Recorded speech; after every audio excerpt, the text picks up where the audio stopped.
यशोदानंदन व्रज जन रंजन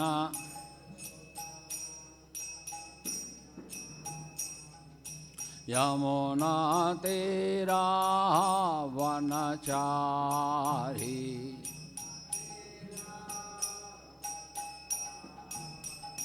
यमुना तीरा वनचारी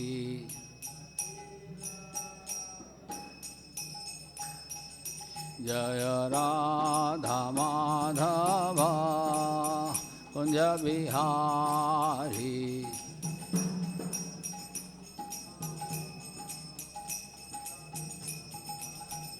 हरे कृष्णा कृष्णा कृष्णा हरे हरे हरे राम राम राम हरे हरे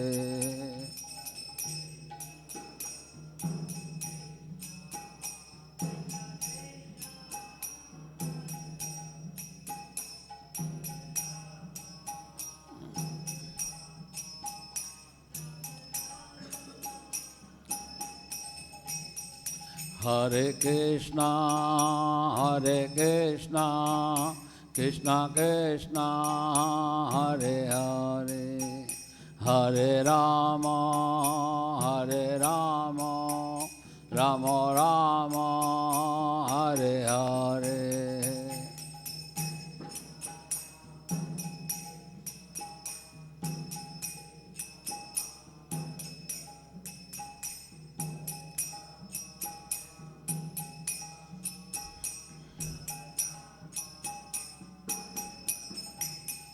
हरे कृष्णा कृष्णा कृष्णा हरे हरे हरे राम राम राम हरे हरे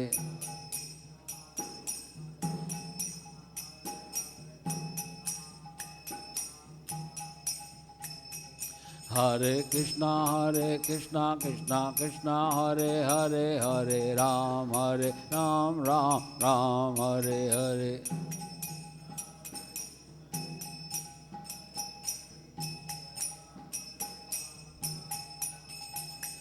जय राधा माधव राधे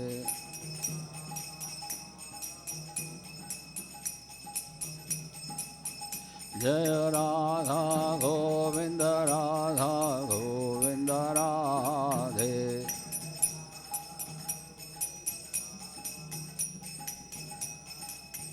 जय राधा श्याम सुंदर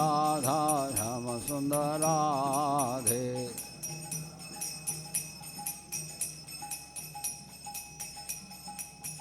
जय कृष्ण बलराम जय कृष्ण बलराम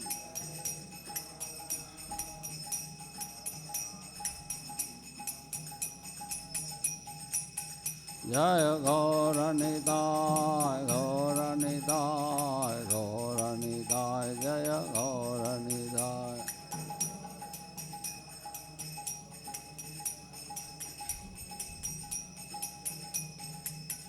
जय जय प्रभुपाद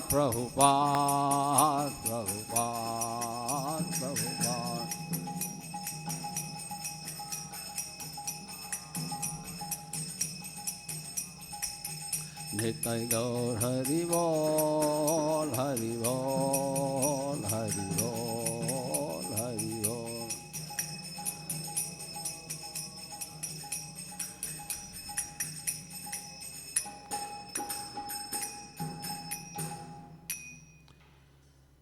जय नित्य लीला प्रविष्णु विष्णुपाद परमहंस परुकाचार्य अष्टोत्तर शिला भक्ति वेदांत स्वामी शिला प्रभुपाद की जय नित्य लीला प्रविष्णु विष्णुपाद परमहंस परुकाचार्य अष्टोत्तर शिला भक्ति सिद्धांत सरस्वती ठाकुर प्रभुपाद महाराज की अनंत कोटि वैष्णव भक्तवृंद की नामाचार्य शीलादास ठाकुर की प्रेम से कहो श्री कृष्ण चैतन्य प्रभु नित्यानंदा से अद्वैत गदाधर श्रीवासादि गौर भक्तवृंद की श्री श्री राधा कृष्ण गोप गोपीनाथ श्याम कुंड राधा कुंड गिरी गोवर्धन की जय। ब्रजभूमि से वृंदावन धाम की जय। मथुरा धाम की जय। पुरुषोत्तम क्षेत्र जगन्नाथपुरी धाम की जय। श्री बद्रिका धाम की जय। श्री द्वारकापुरी धाम की जय। श्री रामेश्वर धाम की जय। जय श्री मायापुर नवद्वीप धाम की जय। जय श्री गंगा माई की जय। यमुना माई की जय। भक्ति देवी की जय। तुलसी महारानी की जय। योग धाम हरि नाम संकीर्तन की जय। हरे कृष्ण महामंत्र की जय। Srila Prabhupada transcendental book distribution की जय। श्री वृंदावन धाम की जय। श्रीमद् भागवतम महापुराण की जय। निताई गौर सीतानाथ प्रेमानंदे हरि हरि बोल। All glories to assembled devotees, all glories to assembled devotees, all glories to assembled devotees, all glories to guru and Gauranga की जय। सुस्वागतम। आप सभी का हार्दिक अभिनंदन। आपके सभी के चरणों में कोटि कोटि वंदन। आज के प्रातःकालीन श्रीमद् भागवतम कक्षा में आप सभी का हार्दिक स्वागत है। गुरुवे गौर चंद्राय राधिकाये तदालये कृष्णाय कृष्ण भक्ताय तद्भक्ताय नमो नमः। ओम अज्ञानतिमिरान्धस्य ज्ञानाञ्जनशलाकया चक्षुरुन्मिलितं येन तस्मै श्रीगुरुवे नमः। श्रीचैतन्यमनोभीष्टं स्थापितं येन भूतले स्वयं रूपा कदा मह्यं ददाति स्वपदान्तिकं। वन्देऽहं श्रीगुरो श्रीयुतपदकमलं श्रीगुरुन् वैष्णवांश्च श्रीरूपं साग्रजातं सहगण रघुनाथान्वितं तं सजीवं सावधूतं सावधूतं परिजनसहितं कृष्ण चैतन्यदेवं श्रीराधा कृष्णपादान् सहगण ललिता श्रीविशाखान्विताश्च। नमो ओं विष्णुपादाय कृष्णपृष्ठाय भूतले श्रीमते भक्तिवेदांत स्वामिनिति नामिने। नमस्ते सरस्वती देवे गौरवाणी प्रचारिणे निर्विशेषा शून्यवादी पाश्चात्यदेशतारिणे। हे कृष्णा करुणा सिंधो दीनबंधो जगतपते गोपेश गोपिका कांत श्री राधा कांत नमोस्तुते। तप्त कांचन गौरांगी श्री राधे वृंदावनेश्वरी वृषभानुसुते देवी प्रणमामि हरिप्रिये। नमो महावदन्याय कृष्ण प्रेम पदायते कृष्णाय कृष्ण चैतन्य नामने गौतशे नमः। वाञ्छाकल्पतरुभ्यश्च कृपा सिन्धुभ्येव च पतितानां पावनेभ्यो वैष्णवेभ्यो नमो नमः।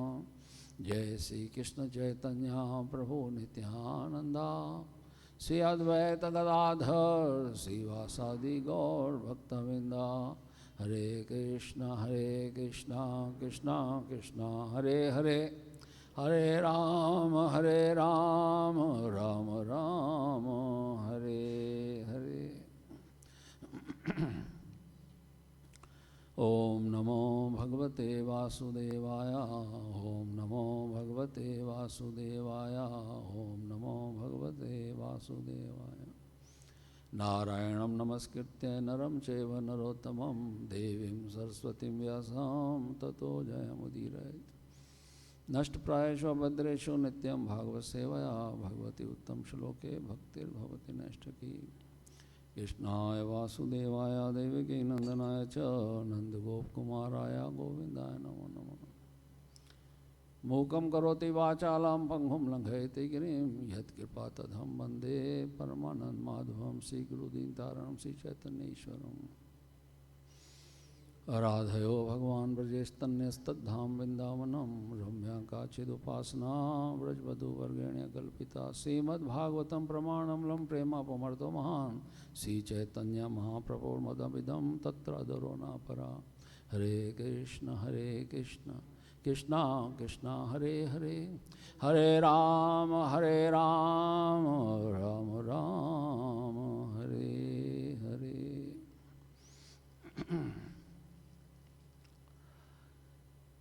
श्रीमद्भागवतम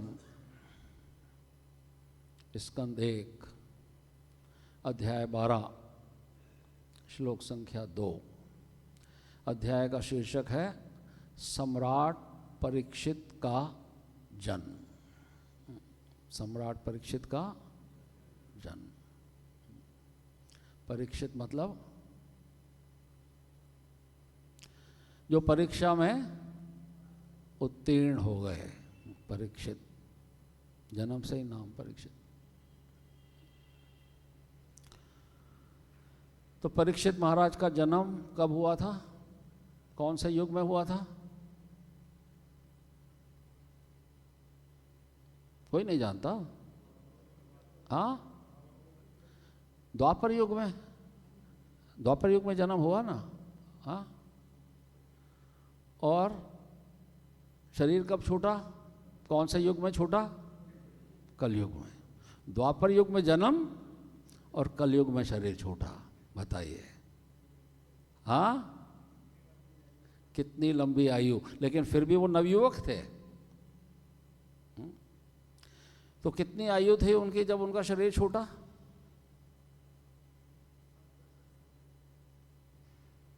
द्वापर युग में जन्म हुआ, कलयुग में शरीर छूटा, तो आयु कितनी थी जब उनका शरीर छूटा?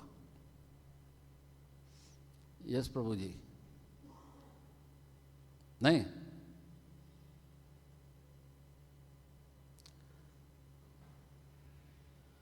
देखिए, जब महाभारत का युद्ध हुआ तो भगवान श्री कृष्ण का इस धरा पर जो लीला है 90 वर्ष पूरा हो गया था। भगवान श्री कृष्ण 90 वर्ष के थे जब महाभारत का युद्ध हुआ, ऐसा शास्त्रों में आता है। और जब युद्ध समाप्त हुआ उसके बाद भगवान जब चलने के लिए तैयार हुए हस्तिनापुर से द्वारिका के लिए, तो फिर युधिष्ठिर महाराज ने प्रार्थना किया और 3 महीने के लिए वो रुक गए थे। तो उस समय उत्तरा गर्भवती थी और अश्वत्थामा ने ब्रह्मास्त्र चला करके उसके गर्भ को नष्ट करना चाहा। तो भगवान श्री कृष्ण 125 वर्ष तक लीला की है यहाँ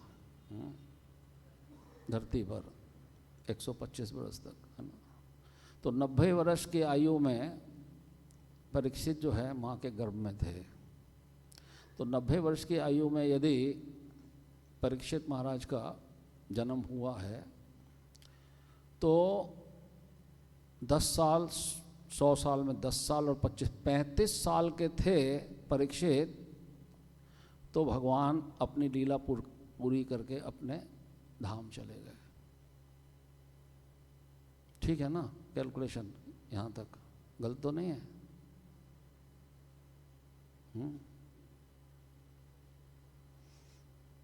प्रभु जी मुस्कुरा रहे हैं, चैतन्य संगी प्रभु। 125 बरस तक लीला की है भगवान, तो उस हिसाब से परीक्षित महाराज 35 बरस के होने चाहिए, है ना। और जिस समय शुकदेव गोस्वामी और परीक्षित महाराज का मिलन होता है, श्रीमद् भागवतम जो है शुकदेव गोस्वामी प्रारंभ करते हैं।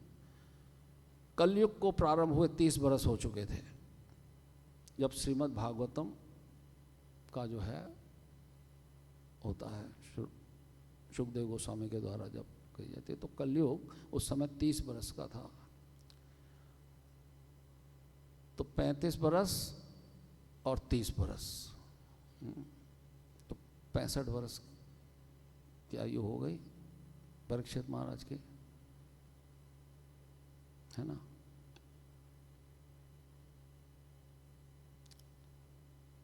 लेकिन नवयुवक थे वो, सम्राट थे, नवयुवक थे।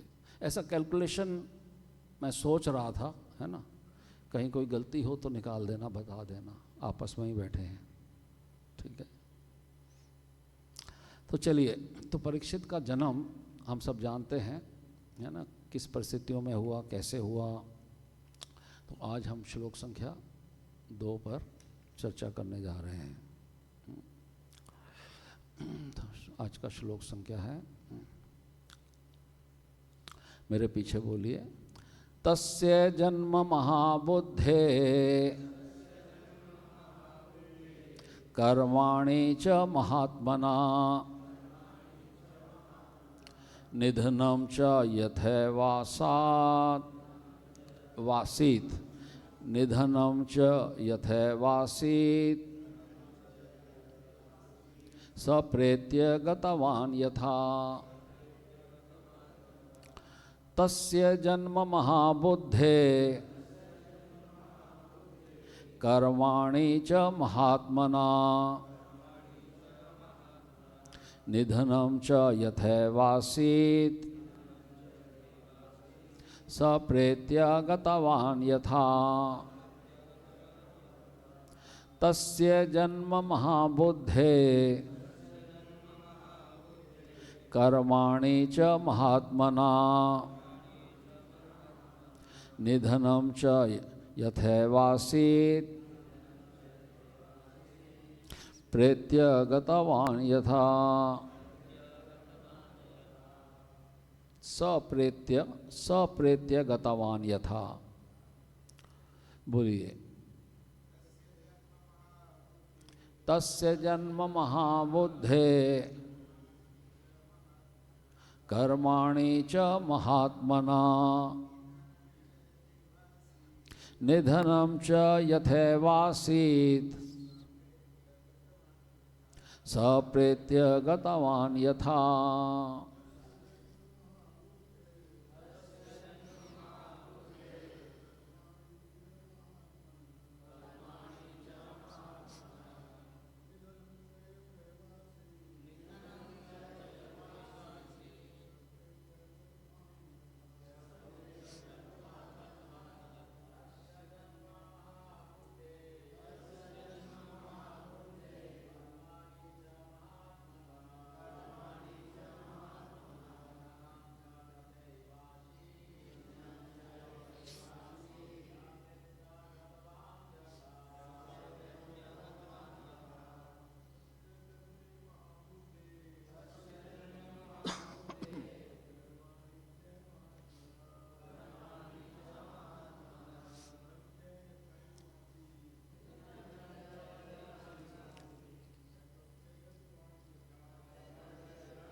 तस्य जन्म महाबुद्धे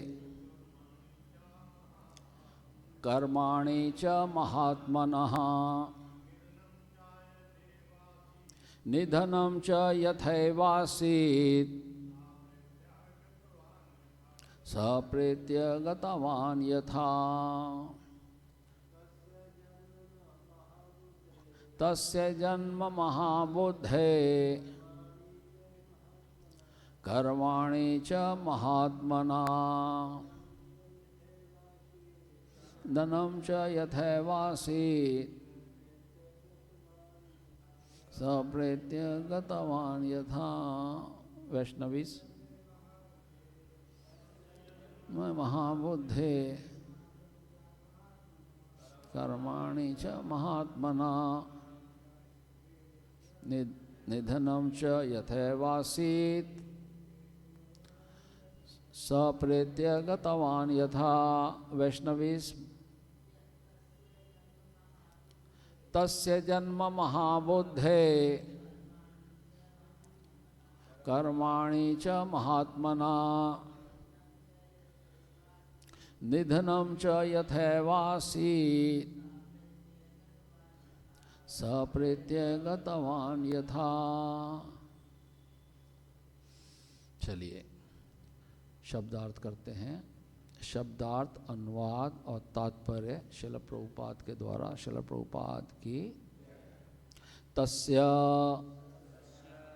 उसका, महाराज परीक्षित का, जन्म महाबुद्धे परम बुद्धिमान का कर्माणि कार्यकलाप च भी महाआत्मनः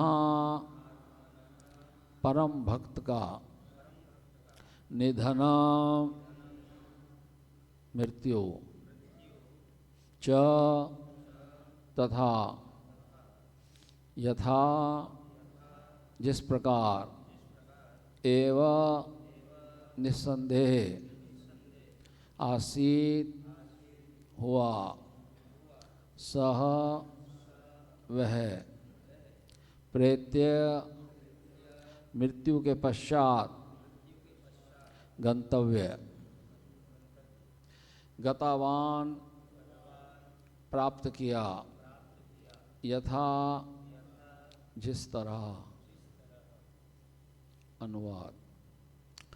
अत्यंत बुद्धिमान तथा परम भक्त महाराज परीक्षित उस गर्भ से कैसे उत्पन्न हुए, उनकी मृत्यु किस तरह हुई और मृत्यु के बाद उन्होंने कौन सी गति प्राप्त की। तो कौन प्रश्न कर रहा है? शौनक, है ना। श्री शौनक उवाच। शौनक जो है प्रश्न कर रहे हैं। किन से प्रश्न कर रहे हैं? सूत गोस्वामी से। कहाँ पर? नैमिषारण्यम में।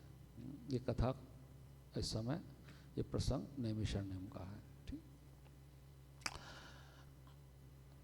अत्यंत, बोलिए मेरे पीछे, अत्यंत बुद्धिमान तथा परम भक्त महाराज परीक्षित उस गर्भ से कैसे उत्पन्न हुए, उनकी मृत्यु किस तरह हुई और मृत्यु के बाद उन्होंने कौन सी गति प्राप्त की।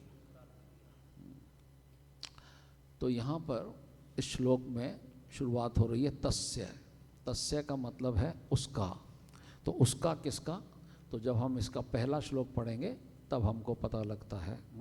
श्री शौनक मुनि ने कहा, महाराज परीक्षित की माता उत्तरा का गर्भ अश्वत्थामा द्वारा छोड़े गए अत्यंत भयंकर तथा अजय ब्रह्मास्त्र द्वारा विनष्ट कर दिया गया होता।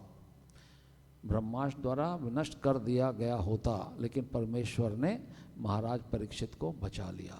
तो यहाँ बात किसकी हो रही है? महाराज परीक्षित की बात हो रही है।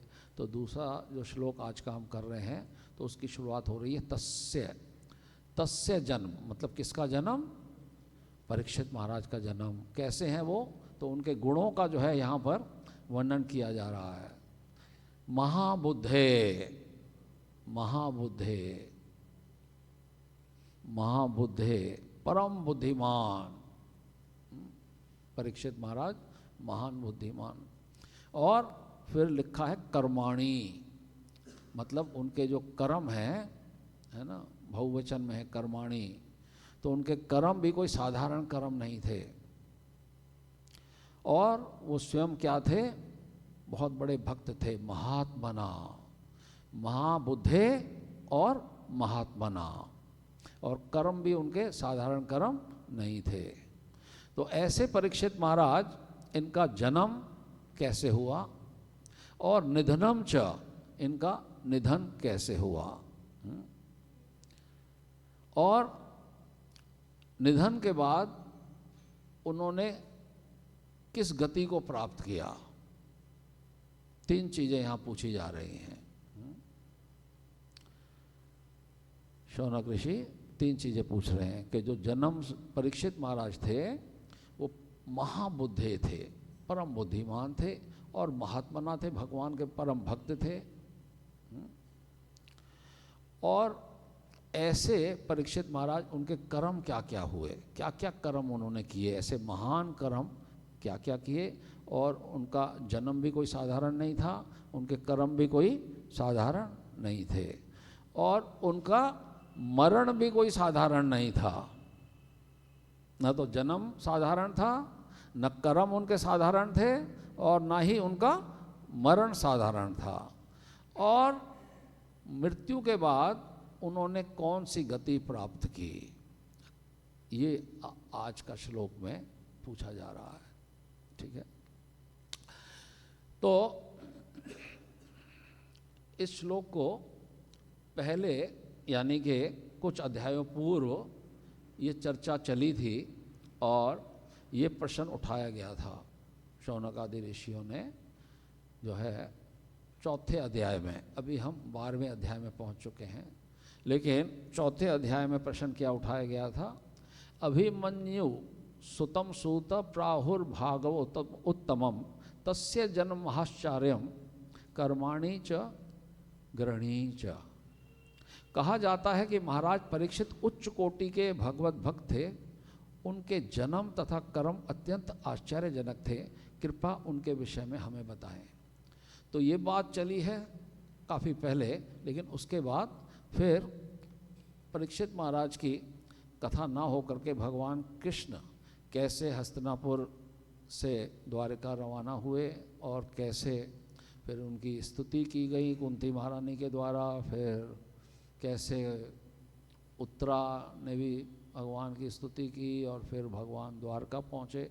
तो द्वारका पहुंचने के बाद उनका कैसे स्वागत किया गया, भगवान का द्वारका में प्रवेश किया गया, ये सब कथा सुनने के बाद अब जितने भी वहाँ पर बैठे हुए थे 88,000 ऋषि मुनि, अब पुनः वो इसी प्रसंग पे आ गए कि जो हम पूछ रहे थे परीक्षित महाराज की कथा, उसको कृपा करके अब पुनः बताइए।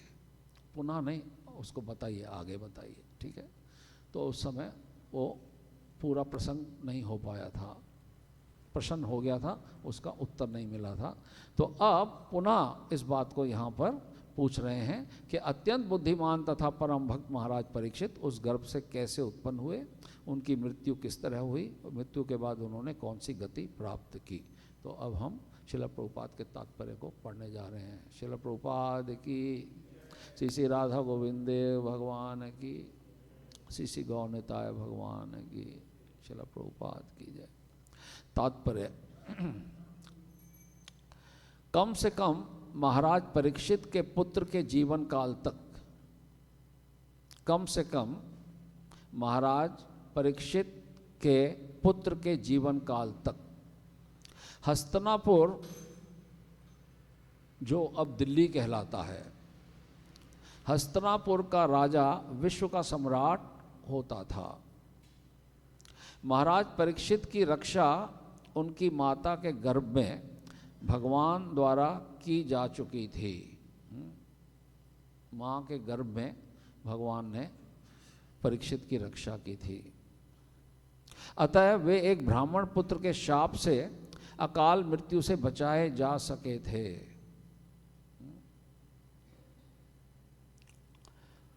तो ब्राह्मण पुत्र ने शाप दे दिया था,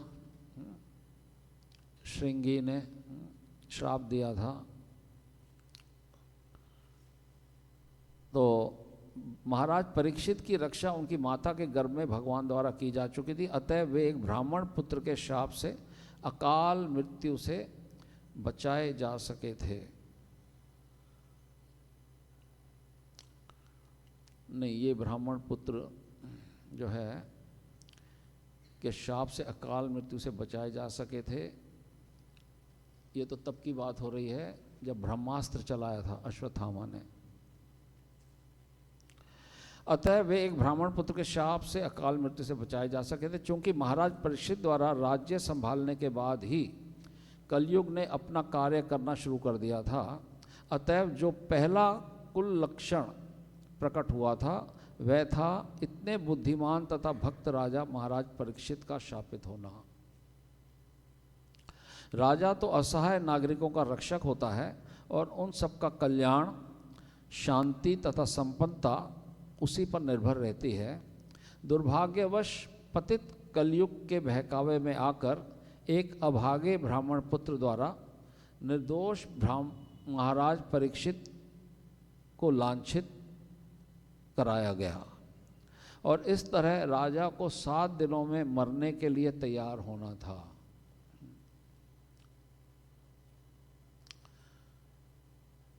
तो जन्म के समय द्रोणाचार्य के पुत्र अश्वत्थामा ने परीक्षित को मारने का प्रयास किया और अब ब्राह्मण के पुत्र श्रृंगी ने जो है उनको श्राप के द्वारा जो है वो शापित किया, है ना। तो जन्म के समय भी और अब मृत्यु के समय भी 7 दिनों में मरने के लिए तैयार होना था। महाराज परीक्षित विष्णु द्वारा रक्षा किए जाने के लिए विशेष रूप से विख्यात हैं। अतः जब एक ब्राह्मण पुत्र ने उन्हें वृथा ही शाप दे डाला तो यदि वे चाहते तो अपनी रक्षा के लिए भगवान की कृपा का आह्वान कर सकते थे, किंतु शुद्ध भक्त होने के कारण उन्होंने ऐसा नहीं करना चाहा। शुद्ध भक्त कभी भी भगवान से अनावश्यक कृपा याचना नहीं करता। महाराज परीक्षित को ज्ञात था और अन्य लोगों को भी पता था कि ब्राह्मण पुत्र द्वारा दिया गया शाप अवैध है, किंतु वे उसका प्रतिकार नहीं करना चाहते थे, क्योंकि वे यह भी जानते थे कि कलयुग का शुभारंभ हो चुका है और इस युग का पहला लक्षण भी अत्यंत प्रतिभावान ब्राह्मण जाति के पतन के साथ प्रकट हो चुका है। वे काल प्रवाह के मार्ग में बाधक नहीं बनना चाह रहे थे, अपितु वे खुशी खुशी और उचित ढंग से मृत्यु वरण करने के लिए तैयार थे। वे भाग्यशाली थे कि मृत्यु के लिए तैयारी करने के लिए उन्हें कम से कम 7 दिन का समय मिला था। अतः उन्होंने इस समय का सदुपयोग परम संत तथा भगवत भक्त शुकदेव गोस्वामी के सानिध्य में किया। यहाँ श्रील प्रभुपाद का भक्ति वेदांत तात्पर्य समाप्त होता है।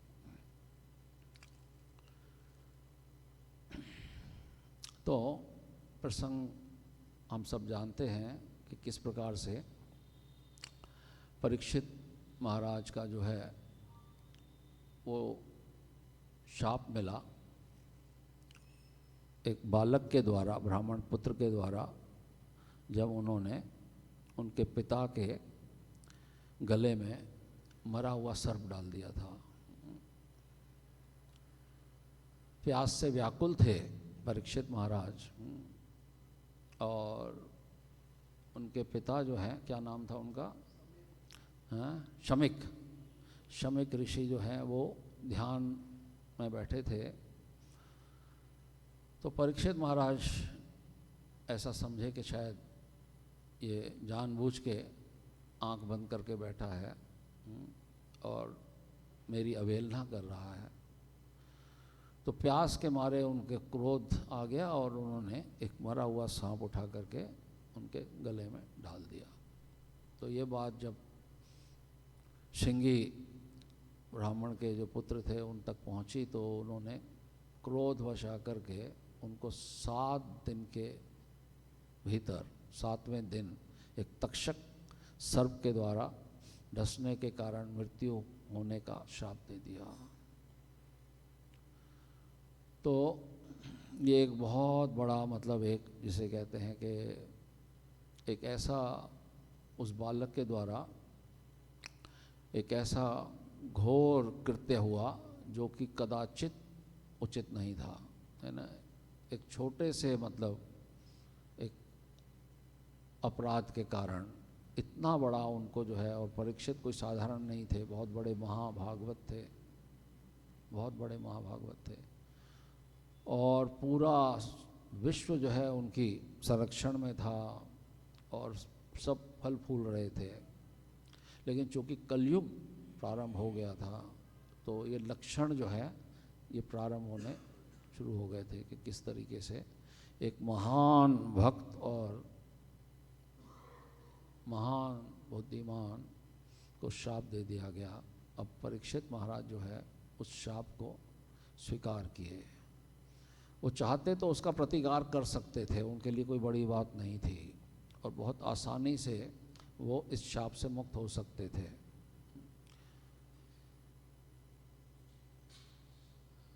ऐसे परीक्षित भगवान ने जब गर्भ में जाकर के उनकी रक्षा की तो अभी भी भगवान उनकी रक्षा कर सकते थे, कोई बड़ी बात नहीं थी। और परीक्षित महाराज स्वयं भी इतने समर्थ थे, वो इस शाप से मुक्त हो सकते थे, लेकिन उन्होंने उस बात का प्रतिकार नहीं किया, उसको अपोज नहीं किया।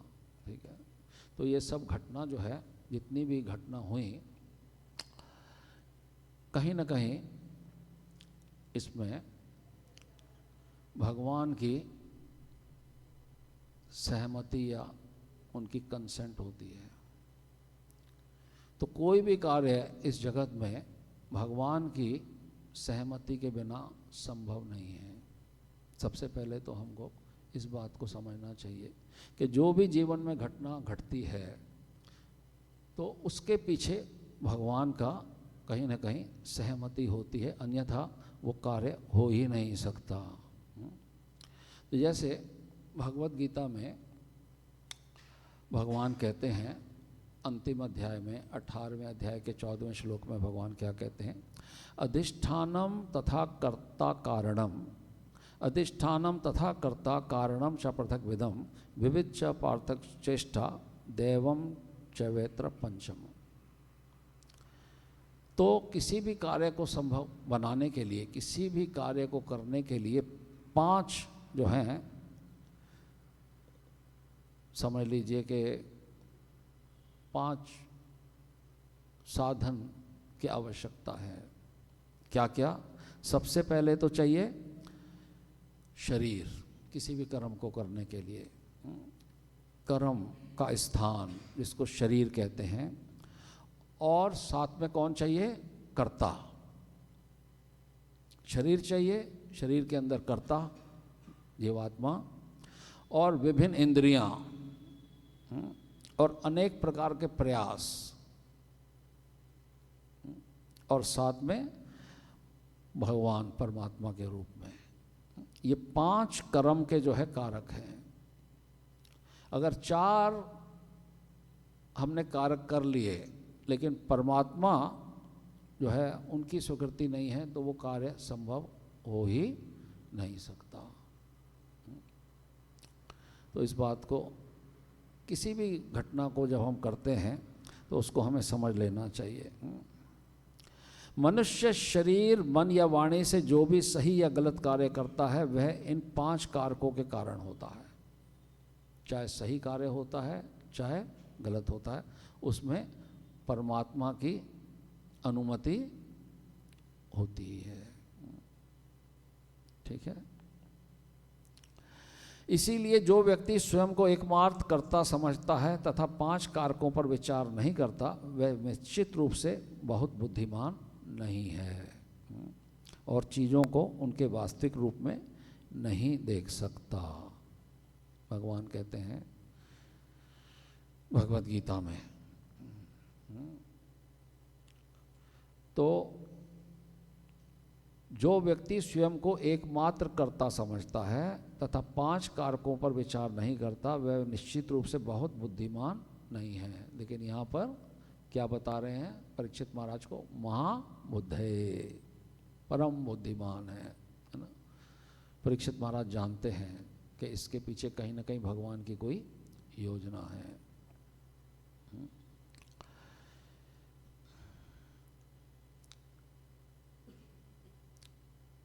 यहाँ पर कह रहे हैं प्रभुपाद, मूर्ख व्यक्ति यह नहीं समझ सकता कि परमात्मा उसके भीतर मित्र के रूप में विराजमान है और उसके कर्मों का संचालन कर रहे हैं। भगवान हर मनुष्य के अंदर जीवात्मा के साथ विराजमान है और उसके कर्मों का संचालन कर रहे हैं। यद्यपि उपादान कारण, स्थान, कर्ता, चेष्टा और इंद्रियां हैं, तथापि अंतिम कारण परमेश्वर भगवान है। अतः मनुष्य को केवल 4 उपादान कारणों को ही नहीं अपितु परम निमित्त कारण को भी देखना चाहिए। जो परमेश्वर को नहीं देखता वह स्वयं को कर्ता समझता है, स्वयं को कर्ता समझता है, जो भगवान को नहीं देखता है। अहंकार विमूढ़ात्मा कर्ता अहम इति मन्यते। तो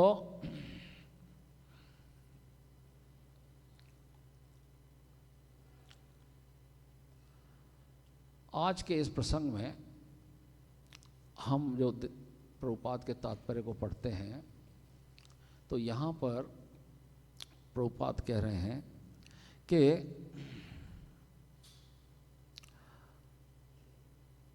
शुद्ध भक्त होने के कारण उन्होंने भगवान से प्रार्थना नहीं किया। शुद्ध भक्त होने के कारण, शुद्ध भक्त होने के कारण उन्होंने ऐसा नहीं चाहा। शुद्ध भक्त कभी भी भगवान से अनावश्यक कृपा याचना नहीं करता। महाराज परीक्षित को ज्ञात था और अन्य लोगों भी पता था कि ब्राह्मण पुत्र द्वारा दिया गया शाप अवैध है। अवैध का मतलब है कि इतने छोटे कार्य के लिए इतनी बड़ी जो है वो सज़ा या पनिशमेंट नहीं मिलनी चाहिए, है ना। इसको कोई भी उसको नहीं कहेगा। बस एक जीवित सर्प भी नहीं डाला है ना। जीवित सर्प भी डालते तो कहते कि भाई परीक्षित ने जो है उनकी जान लेने का प्रयास किया। मृत सब जानते थे कि मरा हुआ सर्प डाला है, तो मरा हुआ सर्प डालना इतना बड़ा कोई जघन्य ऐसा कर्म नहीं था जिसके लिए उनको जो है ऐसा श्राप दिया जा सके। लेकिन फिर भी परीक्षित महाराज ने उस शाप को स्वीकार किया। तो अब यहाँ पर उन्होंने क्यों शाप को स्वीकार किया? क्योंकि प्रभुपाद यहाँ पर बताते हैं क्योंकि वो शुद्ध भक्त हैं जो कभी भी भगवान से अनावश्यक कृपा याचना नहीं करते। तो शुद्ध भक्त का लक्षण होता है कि वो कभी भी अनावश्यक जो है किसी ऐसे कार्य के लिए भगवान के पास नहीं जाता जिसकी आवश्यकता ना हो। बहुत ही जब आवश्यकता होती है तभी वो भगवान के पास जाता है, अन्यथा वो उसको अपना कर्म मान करके उसको भोग लेता है। इस शुद्ध भक्त का होता है कि जो मेरे जीवन में भगवान ने दिया है, बल्कि बड़े से बड़े दुख को भी वो स्वीकार करता है कि भगवान मैं तो इससे भी अधिक पापी हूँ, लेकिन आपने मेरे को थोड़ा सा दुख दे करके मेरा जो है कर्म मेरा समाप्त किया है। और सुख जब उसको प्राप्त होता है तो उसके विचार ऐसे होते हैं कि मेरे इतने सुख के मैं लायक नहीं हूँ जितना मेरे जीवन में सुख आ रहा।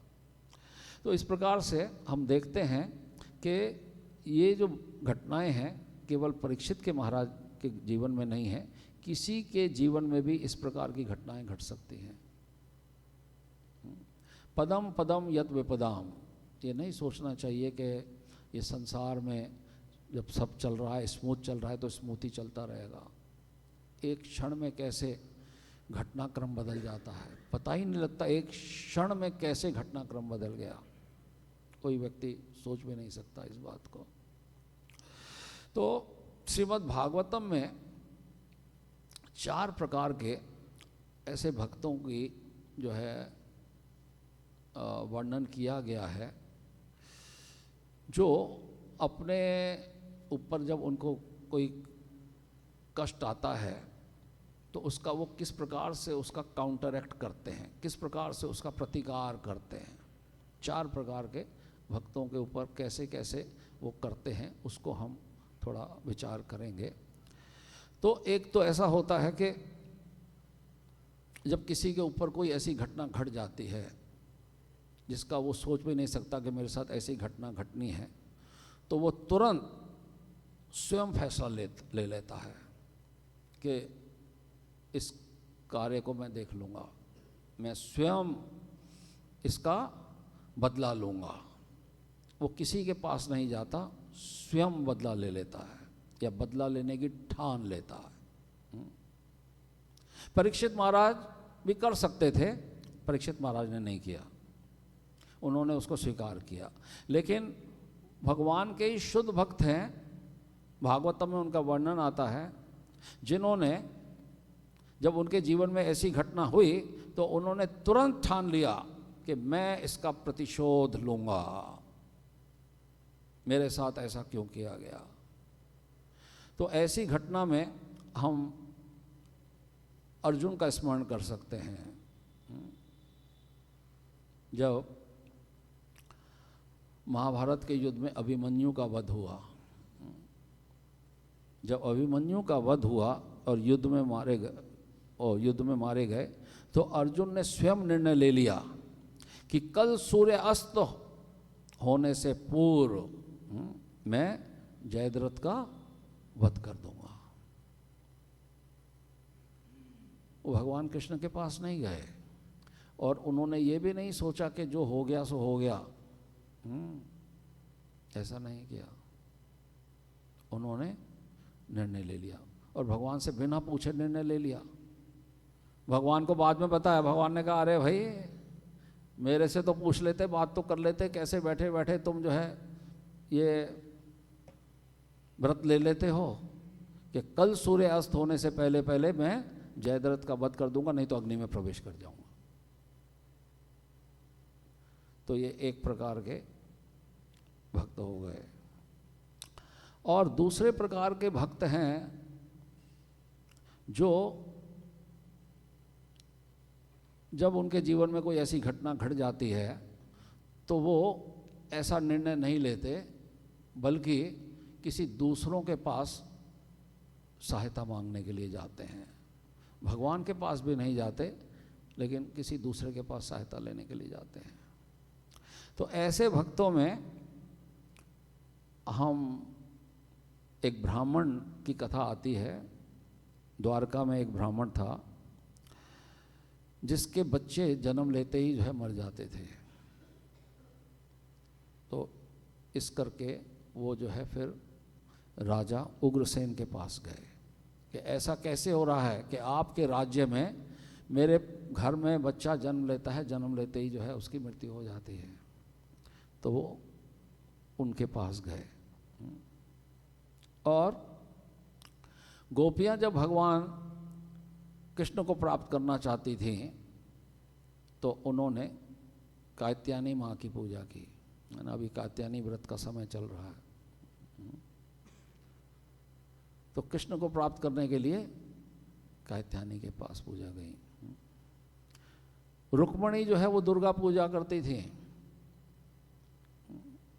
कौंडियापुर में भगवान को प्राप्त करने के लिए।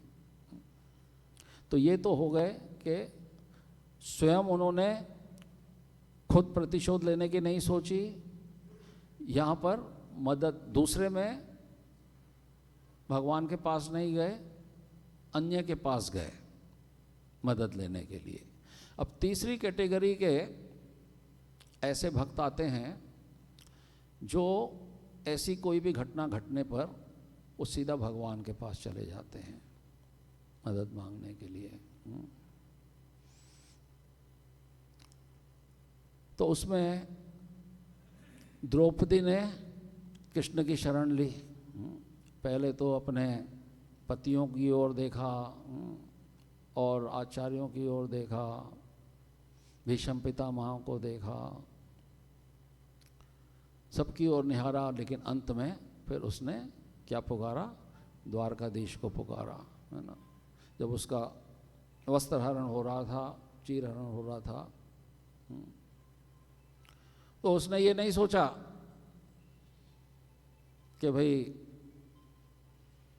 होने दो जो हो रहा है, तुरंत भगवान को पुकारा। या फिर उत्तरा ने कृष्ण को पुकारा। जब ब्रह्मास्त्र उसकी ओर बढ़ रहा था, उसके गर्भ की ओर बढ़ रहा था, तो सीधा वो वहाँ और भी अन्य सब खड़े थे, लेकिन वो सीधा कृष्ण के पास गई। पाहि पाहि महायोगिन देव देवा जगतपते न अन्यम त्वद अभयम पश्ये यत्र मृत्यु परस्परम। हे देवादिदेव, हे ब्रह्मांड के स्वामी, आप सबसे महान योगी हैं, कृपा मेरी रक्षा करें, क्योंकि इस द्वैतपूर्ण जगत में मुझे मृत्यु के पास से बचाने वाला आपके अतिरिक्त अन्य कोई नहीं है। सीधा कृष्ण के पास गई।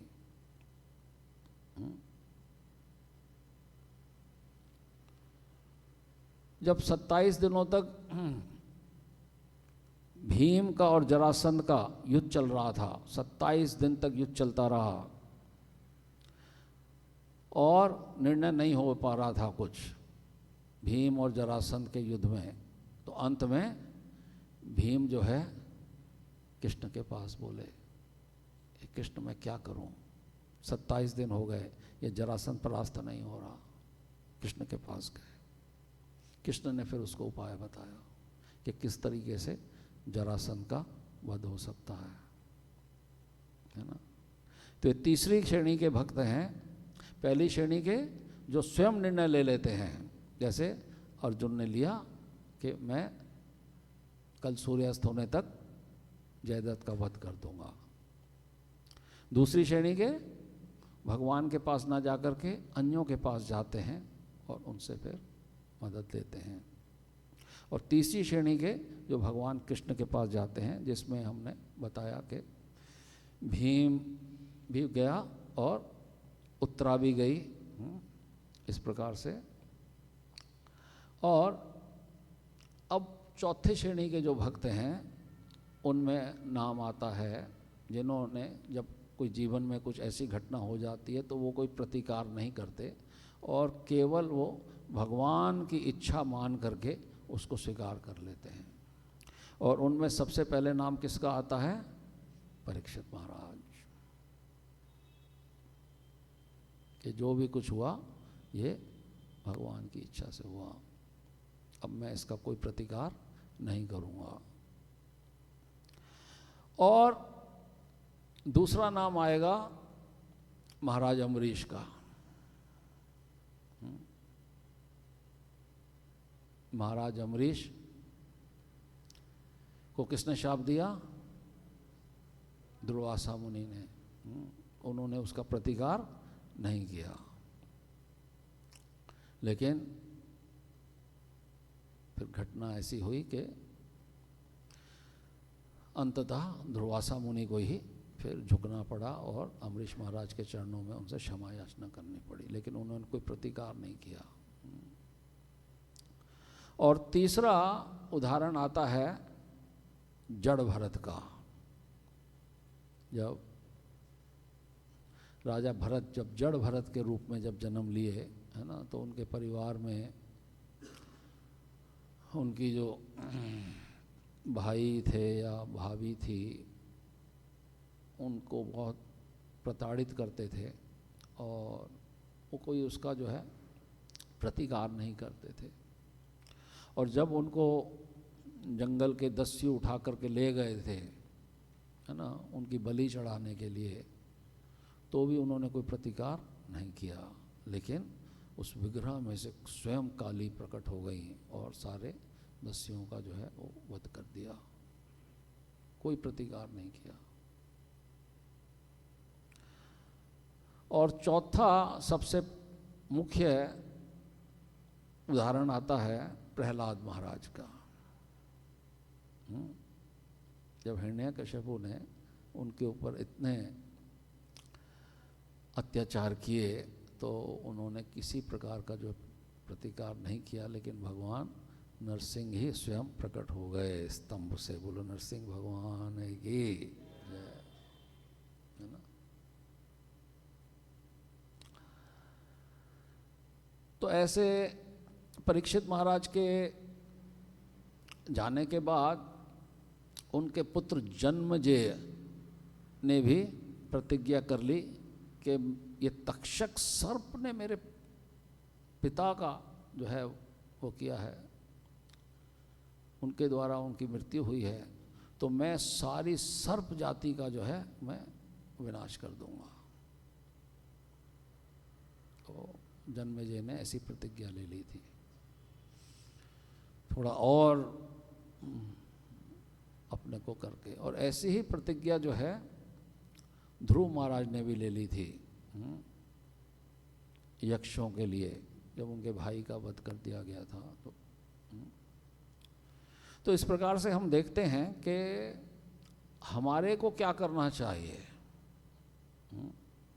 जब हमारे जीवन में ऐसी घटना आ जाए तो हमको क्या करना चाहिए।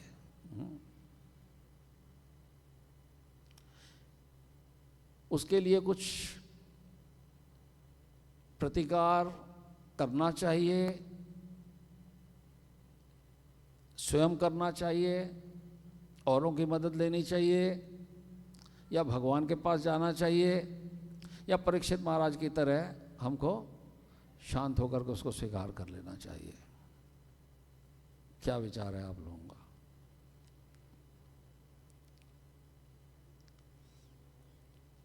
हाँ,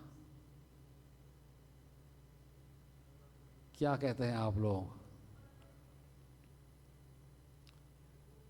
घटना तो किसी के जीवन में भी कुछ भी हो सकती है ना।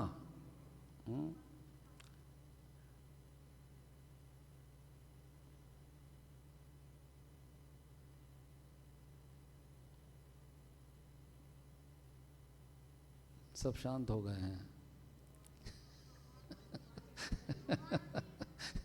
हाँ, भगवान के पास तो प्रभुपाद कह रहे हैं कि परीक्षित महाराज शुद्ध भक्त थे, इसलिए भगवान के पास उन्होंने जो है वो नहीं किया। शुद्ध भक्त बनना है कि नहीं?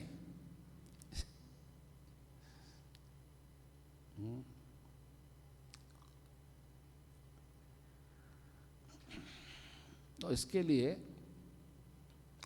हमारे जीवन में यदि कोई ऐसी घटना आती है तो हमारे साथ में ऐसा गुरु आचार्य हमारे जीवन में होने चाहिए जिनसे हम पूछ सकें, बात कर सकें कि इस समस्या का समाधान कैसे किया जाए। ये बहुत आवश्यक है।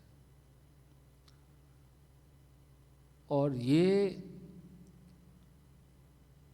एकदम से नहीं होगा कि हमारे जीवन में कोई घटना आ गई तो तब हम ढूंढने लगे कि हम किसके पास जाएं।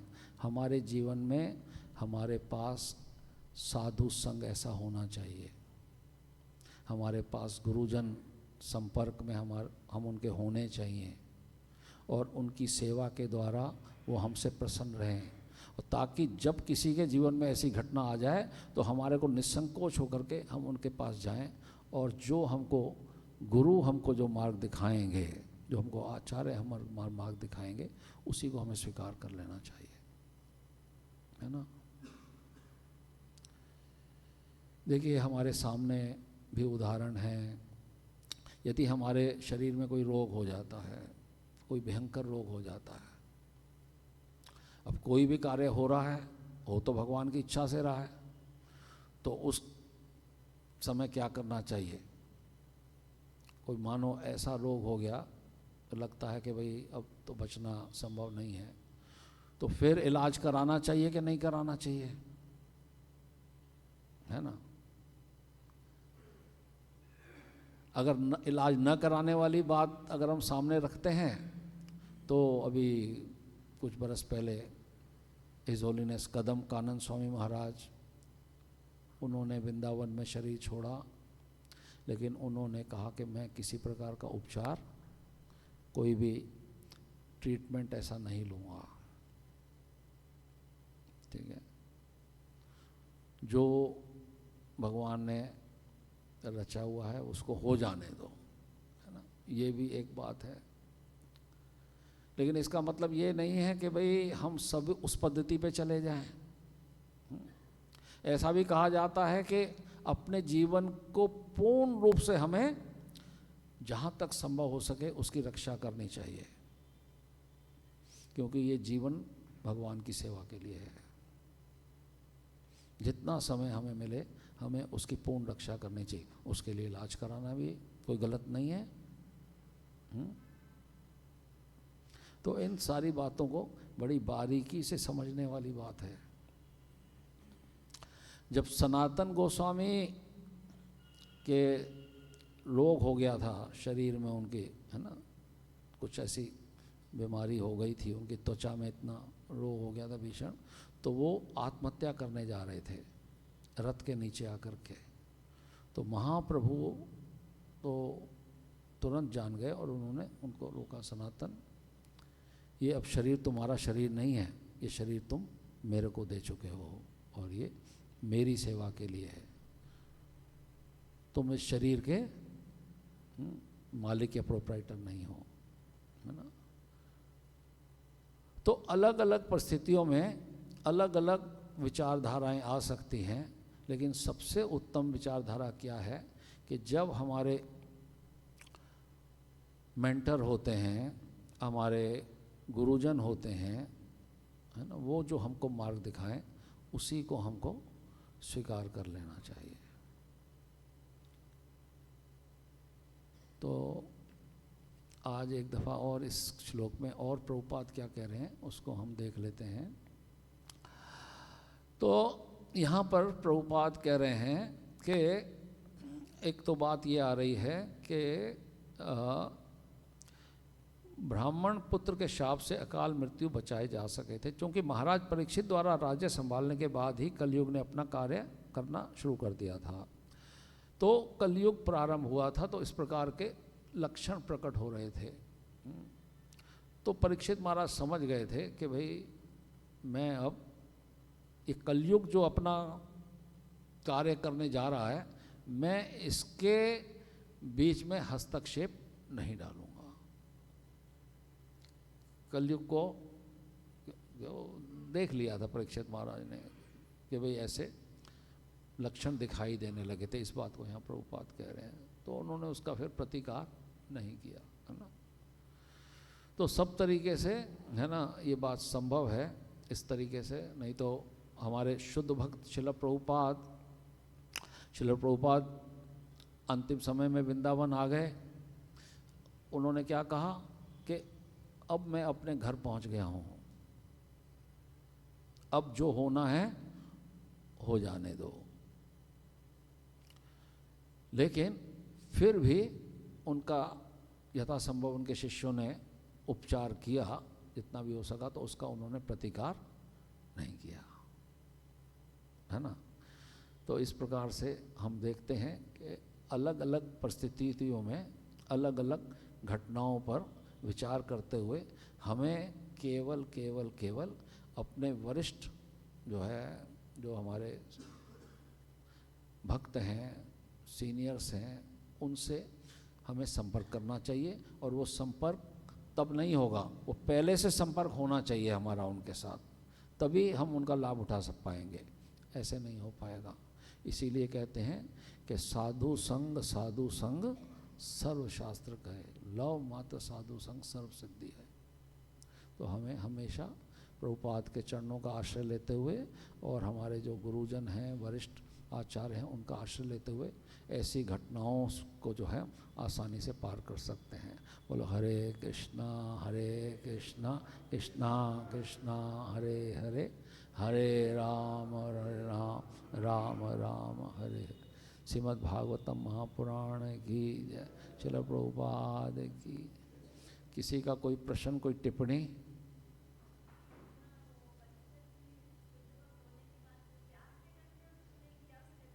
हाँ,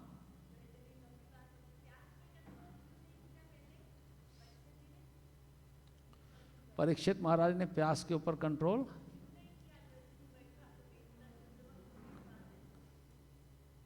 तो किया ना। बाद में जब भागवतम सुने तो फिर न खाया न कुछ पिया। तो ये भगवान की योजना होती है ना। देखिए, अलग अलग कल्प में थोड़ा बहुत मतभेद होता है। एक समय द्वारका की रानियां जो हैं उद्धव के पास पहुंची थी। कौन सा सरोवर है गोवर्धन में? कुसुम सरोवर, है ना। कुसुम सरोवर पे 16,100 रानियां पहुंची थी। 8 रानियां तो भगवान के तिरोधान के बाद वो प्रवेश कर गई थी अग्नि में। तो 16,100 रानियां पहुंची थी और परीक्षित महाराज और वज्रनाभ इस 16,100 रानियों को लेकर के आए थे, क्योंकि 16,100 रानियां बहुत विचलित थी। जब वो द्वारका से यहाँ आई तो उनका मन नहीं लग रहा था, लेकिन उन्होंने देखा कि जमुना जो महारानी है ये बड़ी प्रसन्न है। भगवान चले गए अपने धाम, लेकिन जमुना महारानी बड़ी प्रसन्न है। तो वो गई जमुना महारानी के पास, बोले आपके पास ऐसा कौन सा रहस्य है कि हम तो भगवान के बिना इतनी दुखी हो रही हैं लेकिन आप बहुत प्रसन्न हैं। तो उन्होंने कहा कि मैं अभी भी भगवान मेरे से वियोग नहीं है और मैं भगवान की सेवा में लगी रहती हूँ। अगर आपको भी इस तरीके से प्रसन्न रहना है तो तुम जाओ और जा कर के उद्धव से जाके याचना करो, उद्धव तुमको बताएंगे। तो उद्धव के पास जाते हैं। उस समय परीक्षित महाराज भी साथ में थे, भजननाथ भी साथ में थे। वहाँ पर कीर्तन करते हैं। उद्धव वहाँ बेललता के रूप में थे। उद्धव प्रकट हो जाते हैं और उनको 1 महीने की भागवत कथा सुनाते हैं। और उस 1 महीने की भागवत कथा में जब सुनाने लगे तो परीक्षित महाराज भी बैठ गए। उन्होंने कहा नहीं, आप मत बैठो, आप जाओ, कलयुग प्रारंभ हो गया है, आप अपने राष्ट्र की सुरक्षा करो, आपके लिए अलग से भागवतम का आयोजन किया जाएगा, आपके लिए अलग से भागवतम का आयोजन किया जाएगा। तो पहले से जानते थे कि भागवतम कैसे होगी, कौन सी घटना होगी। जो परीक्षित महाराज जो है उस भागवतम उन निमित्त बनेंगे भागवतम के लिए, है ना। जैसे अर्जुन निमित्त बने, दादाजी निमित्त बने, भगवत गीता प्रकट हुई, और पोता निमित्त बना तो भागवतम प्रकट हो गई। तो ये भगवान की योजना होती है। एक कल्प में, इस कल्प में जब महिषियाँ आ रही थी तो जंगल के जो आदिवासी थे उनका अपहरण हो गया और भगवान ही उनके मुखिया थे। तो अर्जुन देखते रह गए कि ये वही अस्त्र और वही शस्त्र अब क्या हो गया है। जिस अस्त्र से मैंने महाभारत का युद्ध जीत लिया, आज वही अस्त्र काम नहीं कर रहे हैं और मैं देखता रह गया हूँ। तो भगवान ही आ गए और अपनी सारी रानियों को अपहरण करके ले गए। लेकिन एक कल्प में वो पहुंची थी और फिर उद्धव उनको कथा सुना रहे थे और फिर वो अग्नि में सब प्रवेश कर गई। भगवान भी प्रकट हो गए और सब अग्नि प्रवेश हो गई। तो ये जितनी भी कुछ घटनाएं हैं भागवतम में, ये साधारण नहीं है। परीक्षित महाराज का सर्प डालना, उनको क्रोध आना, जैसे अर्जुन मोहित हो गए। क्यों हो गए? भगवान की योजना थी ना। अगर अर्जुन मोहित नहीं होते तो भगवत गीता कैसे प्रकट होती? अगर परीक्षित को क्रोध नहीं आता तो भागवतम कैसे प्रकट होती? तो ये सब जो है भगवान की योजना के तहत ही भगवान अपने भक्तों से ऐसे कार्य कराते हैं जो उनके निज परिकर होते हैं। ये सब उनके निज परिकर हैं, ठीक है। तो इनको साधारण नहीं समझना। हरे कृष्णा कृष्णा कृष्णा हरे हरे, हरे राम राम राम हरे। श्रील प्रभुपाद की निताई गौर सीतानाथ प्रेमानंदे हरि हरि। हरे कृष्णा।